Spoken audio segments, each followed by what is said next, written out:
Adonai Elohim says, once I have gathered the house of Israel from the peoples among whom they are scattered, once I have shown my holiness in them, as the nations watch, then they will live in their own land, which I gave to my servant Yaakov. They will have security when they live there, building houses and planting vineyards. Yes, they will live in safety, once I have executed judgments against all their contemptuous neighbors. Then they will know that I am Adonai, their God. End of Ezekiel chapter 28. The prophet Yechezkel, Ezekiel chapter 29. On the 12th day of the 10th month of the 10th year, the word of Adonai came to me. Human being, turn your face against Pharaoh, king of Egypt. Prophesy against him and against all Egypt. Speak out and say that Adonai Elohim says, I am against you, Pharaoh, king of Egypt, you big crocodile, lying in the streams of the Nile. You say, my Nile is mine, I made it for myself. But I will put hooks in your jaws and make your Nile fish stick to your scales. Yes, I will bring you up from your Nile, with all your Nile fish sticking to your scales, and leave you in the desert, you and all your Nile fish. You will fall in the open field and not be gathered or buried. But I will give you as food to wild animals and birds. Then all who live in Egypt will know that I am Adonai, because they have been a support made of straw for the house of Israel. When they grasped you in hand, you splintered and threw all their shoulders out of joint. When they leaned on you, you broke and made them all wrench their backs. Therefore Adonai Elohim says, I will bring the sword against you and eliminate both your people and your animals. The land of Egypt will become a desolate waste, and they will know that I am Adonai, because he said, the Nile is mine, I made it.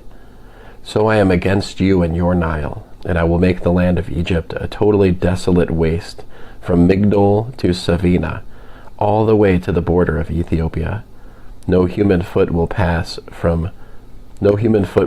through it, and no animal foot will pass through it.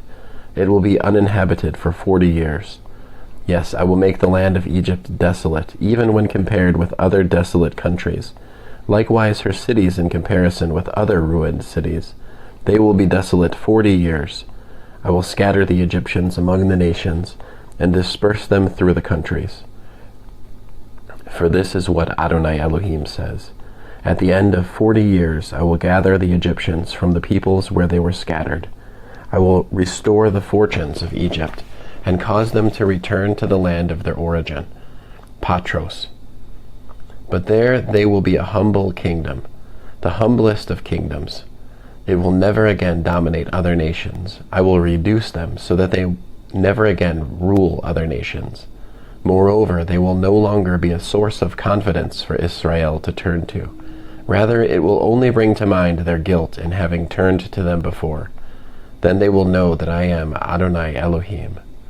On the first day of the first month of the 27th year, the word of Adonai came to me. Human being, Nebuchadrezzar, king of Bavel, had his army mount a massive expedition against Tizor. The loads of dirt they carried made every head bald and every shoulder raw. Yet neither he nor his army derived any benefit from Tizor out of this expedition against it. Therefore Adonai Elohim says, I will give the land of Egypt to Nebuchadrezzar, king of Bavel. He will carry off its riches, take its spoil and its prey, and these will be the wages for his army. I am giving him the land of Egypt as his wages for which he worked, because they were working for me, says Adonai Elohim. When that day comes, I will cause power to return to the house of Israel, and I will enable you, Yechezkel, to open your mouth among them. Then they will know that I am Adonai. End of Ezekiel chapter 29.